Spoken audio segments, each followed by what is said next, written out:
Kita harus belajar mengerti skala prioritas di setiap musim hidup itu berbeda. Sebelum kita nikah, orang tua dan kakak adik kita menjadi keluarga inti kita, yaitu prioritas kita. Tapi setelah menikah, istri, suami, dan anak-anak adalah keluarga inti yang harus menjadi prioritas kita. Markus 10 ayat 7 berkata begini, "Sebab itu laki-laki akan meninggalkan ayahnya dan ibunya dan bersatu dengan istrinya." Jadi setelah menikah, yang menjadi prioritas utama adalah pasangan kita dan anak-anak kita. Bukan berarti kita menelantarkan orang tua kita, tetapi kita harus mengerti skala prioritas di setiap musim hidup itu berbeda. Bagi Anda yang belum menikah, penting sekali untuk duduk bersama untuk membicarakan semua kemungkinan yang bisa terjadi setelah menikah. Karena pernikahan itu melibatkan tanggung jawab kepada keluarga masing-masing. Duduklah bersama untuk sepakati apakah orang tua pihak istri atau suami perlu dibantu. Kemudian apakah ada tanggungan seperti menyekolahkan adik dan lain sebagainya. Karena seringkali hal-hal ini tidak dibicarakan sehingga tidak ada keterbukaan tentang jumlah penghasilan pendapatan bulanan, kemudian bantuan ke adik atau orang tua menjadi pemicu pertengkaran dalam rumah tangga. Oleh karena itu, apabila Anda ingin menikah, saya sarankan kita harus terbuka soal keuangan. Berapa yang kita terima dan berapa yang kita harus keluarkan setiap bulan yang menjadi tanggung jawab kita untuk keluarga sebelum menikah.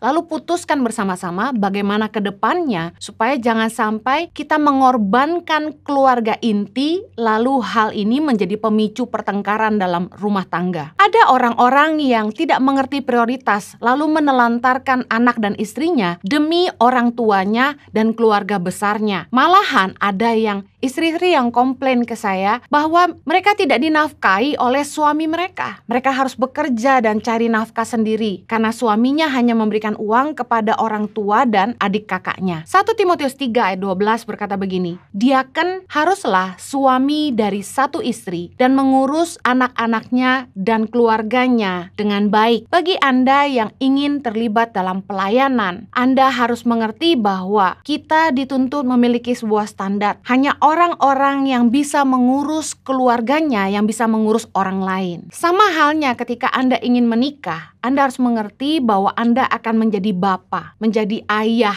Dalam bahasa aslinya adalah Aba, seperti kita memanggil dia ya Aba ya Bapa. Aba memiliki pengertian sumber. Ketika Anda ingin menikah, Anda harus mengerti sebagai pria, kodrat laki-laki adalah pencari nafkah bagi keluarga. Bagi Anda yang tidak mau menafkahi anak istrimu, saya sarankan jangan menikah. Karena seorang laki-laki kodratnya adalah sumber, Aba. Makanya kenapa banyak dalam rumah tangga istri-istri tidak bisa menghargai suaminya karena suaminya tidak bisa menafkahi keluarganya. Ada juga wanita yang bertanya kepada saya, "Bu, kalau saya yang bekerja dan penghasilan saya cukup untuk menafkahi keluarga, bolehkah suami saya yang mengambil peran sebagai bapak rumah tangga mengurus rumah dan anak-anak?" Saya katakan boleh, asalkan Anda mengerti bahwa yang paling penting Anda bisa belajar menghargai suami Anda seandainya suami Anda yang mengurus anak dan rumah.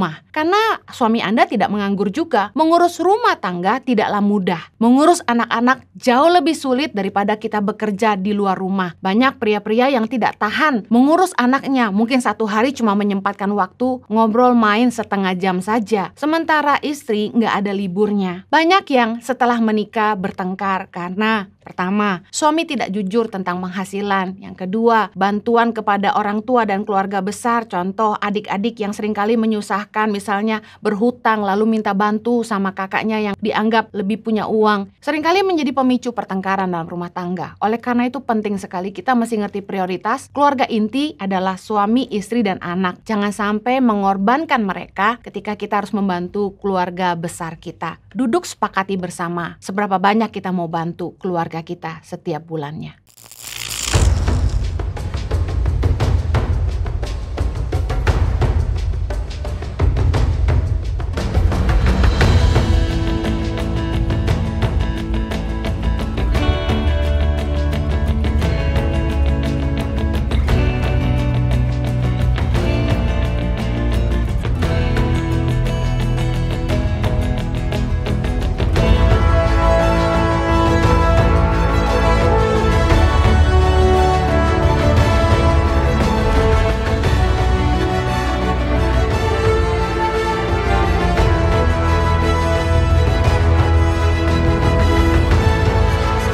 Cerita anak pedalaman dalam meraih mimpi dan mengejar cita-cita bersama Tangan Pengharapan.